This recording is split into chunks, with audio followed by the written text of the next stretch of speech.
India गठबंधन की meeting के लिए दिल्ली में जुटने लगे विपक्षी नेता, क्या सीट शेयरिंग पर बनेगी बात या मचेगा घमासान? पंजाब में केजरीवाल की अनोखी डिमांड, सीट शेयरिंग को लेकर कांग्रेस ने तैयार किया प्लान, दिल्ली में होने वाला है संग्राम। पटना, बेंगलुरु और मुंबई के बाद गठबंधन की गाड़ी दिल्ली पहुंची, बैठक के लिए राजधानी तैयार, नेताओं का इंतजार।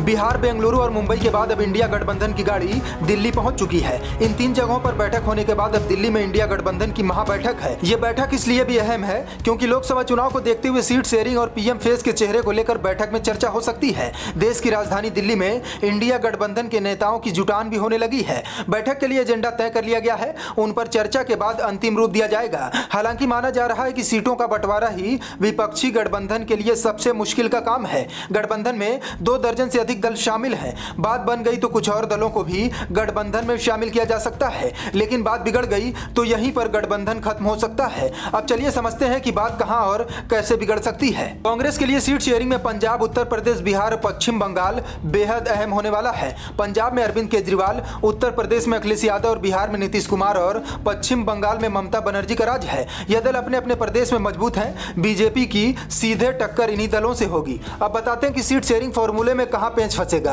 पंजाब में अरविंद केजरीवाल ने एक सभा के दौरान खुले मन से ऐलान किया कि वह पंजाब की 13 सीटों पर चुनाव लड़ेंगे। अब सवाल यह उठता है कि पंजाब में लोकसभा की 13 ही सीटें हैं। अगर सब पर आम आदमी पार्टी ही लड़ेगी तो बाकियों के खाते में क्या जाएगा? यही हाल उत्तर प्रदेश में भी होने वाला है। अखिलेश यादव भी 80 सीटों में से कम 70 सीटों पर चुनाव लड़ने की तैयारी कर रहे हैं। बाकी लोगों के खाते में मात्र 10 सीटें आएंगी।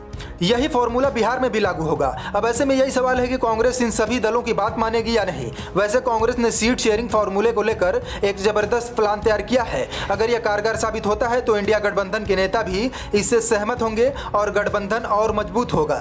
महाराष्ट्र, बिहार, झारखंड, उत्तर प्रदेश, पंजाब और दिल्ली में लोकसभा की कुल 202 सीटें हैं, जहां कांग्रेस गठबंधन में है। कांग्रेस को उम्मीद है कि गठबंधन में उसे इन राज्यों में 50 से 75 सीटें मिल सकती हैं। यानी कि कांग्रेस को भी पहले से ही पता है कि इन राज्यों में पेच फंसना है, इसलिए वो पहले से तैयार है। इंडिया गठबंधन को मजबूत करने के लिए कांग्रेस मात्र 250 सीटों पर चुनाव लड़ने की तैयारी कर रही है। अब ऐसे में कांग्रेस के इस फॉर्मूले पर विपक्षी नेताओं को भी सहमत होना पड़ेगा। देश की दूसरे नंबर की सबसे बड़ी पार्टी अगर 250 सीट पर चुनाव लड़ रही है तो यह बड़ी बात है। गठबंधन बनने से पहले ही ममता बनर्जी ने आगाह कर दिया था कि जहां पर गैर कांग्रेसी राज है, यानी कि किसी लोकल पार्टी की सरकार है, वहां पर सीट शेयरिंग की जिम्मेदारी उन्हीं पार्टी को देनी चाहिए। इनमें पश्चिम बंगाल, पंजाब और केरल शामिल हैं। ममता बनर्जी का इरादा साफ है, इन तीनों राज्यों में उन्हीं को सीट शेयरिंग की जिम्मेदारी देनी पड़ेगी। इस बात पर भी कांग्रेस राजी हो गई है। ऐसा लग रहा है कि सीट शेयरिंग फॉर्मूले में ज्यादा पेंच नहीं फंसने वाला है। पेंच तो पीएम पद के चेहरे को लेकर फंसेगा।